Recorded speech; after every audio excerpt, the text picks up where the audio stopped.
Hello दोस्तों, आज मैं स्टार्ट करने वाला हूँ भारतीय राज्य व्यवस्था संविधान के बारे में। सारा इंपॉर्टेंट क्वेश्चन मैं आपको कराऊंगा। देखते हैं। बेसिक स्टार्ट करता हूँ, उसके बाद मैं आपको एक जो भी पॉइंट लूंगा उसको सारा बताऊंगा इंपॉर्टेंट के तौर पर। संविधान संविधान कहाँ से लिया गया है? संविधान लैटिन भाषा से कॉन्स्टिट्यूटे से लिया गया है। लैटिन भाषा से लिया गया है।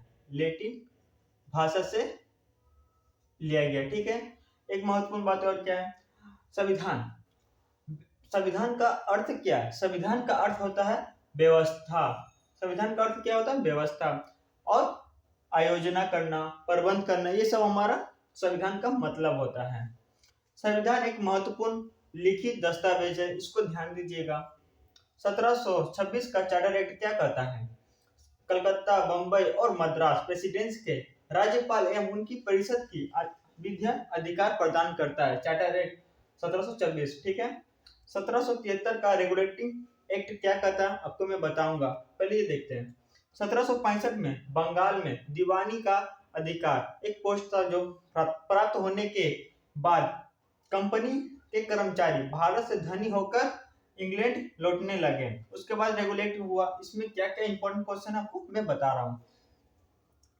सभी कोई जो है भारत से ही आकर बाहर जाकर भारत से ही धनी होकर सब बाहर गए हैं। चलिए देखते हैं 1773 का रेगुलेट एक्ट क्या कहता है। इसका सारा इंपॉर्टेंट क्वेश्चन आपको करा रहा हूं। 1773 का रेगुलेटिंग एक्ट देखते हैं। इससे आपका एक भी पॉइंट नहीं छूटेगा, मेरा गारंटी है। देखते हैं 1700 क्यों बना, कैसे बना, इसका क्या उद्देश्य था, देखते हैं। फर्स्ट सीक्रेट समिति, दो समिति थी। फर्स्ट सीक्रेट समिति और दूसरा सेलेक्ट समिति। फर्स्ट समिति में ही ब्रिटिश प्रधानमंत्री लॉर्ड, इसको ध्यान दीजिएगा, लॉर्ड नॉर्थ द्वारा गोपनीय, ये सीक्रेट समिति है, सीक्रेट समिति है, ठीक है। समिति की रिपोर्ट पर 1773 में ब्रिटिश संसद द्वारा पारित हुआ। किसके द्वारा पारित हुआ? लॉर्ड रिपन के द्वारा ब्रिटिश संसद द्वारा 1773 रेगुलेट पारित हुआ। 1773 रेगुलेट क्यों पास किया?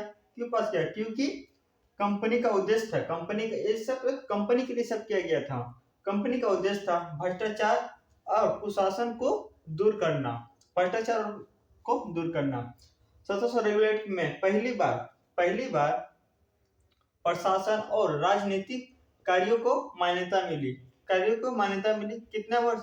इसका कार्यकाल कितना था? कार्यकाल 5 वर्ष के लिए निर्धारित किया गया, ठीक है।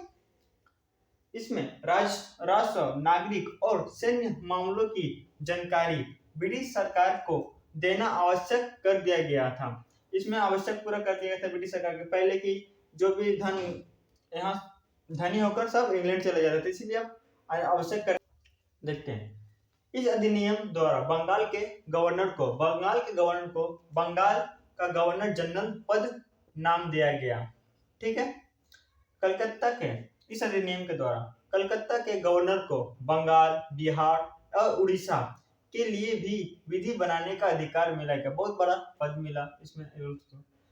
इस अधिनियम के द्वारा कलकत्ता में एक सुप्रीम कोर्ट, उच्च न्यायालय की स्थापना हुई। कितने में? ये सब ध्यान दीजिएगा, 1774 में, ठीक है।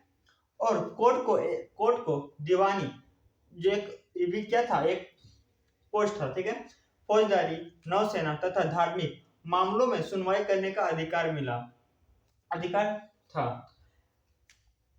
कलकत्ता के सुप्रीम कोर्ट का क्या था? कितने थे? एक मुख्य न्यायाधीश थे और 3 अपर न्यायाधीश थे, ठीक है। मुख्य न्यायाधीश का नाम था एलिजा। 3 का याद नहीं कर, CH लिख लीजिएगा, चेम्स, लेविस और हाइट, इसका था 3 था, इसको याद करना नहीं है, ठीक है। फर्स्ट गवर्नर जनरल कौन थे? वारेन हेस्टिंग के परिषद कितने थे? वारेन हेस्टिंग के परिषद 4 परिषद थे, ठीक है। ये ध्यान दीजिएगा। आपका 1773 का रेगुलेट एक्ट का सारा इंपॉर्टेंट क्वेश्चन आपका हो चुका है। एक भी पॉइंट आपका नहीं छूटेगा, आप देखिएगा। आपको मैं इसी तरह और सब एक्ट जो भी रहेगा आपको कराऊंगा। मेरे चैनल को सब्सक्राइब कीजिएगा, सपोर्ट कीजिएगा। अच्छा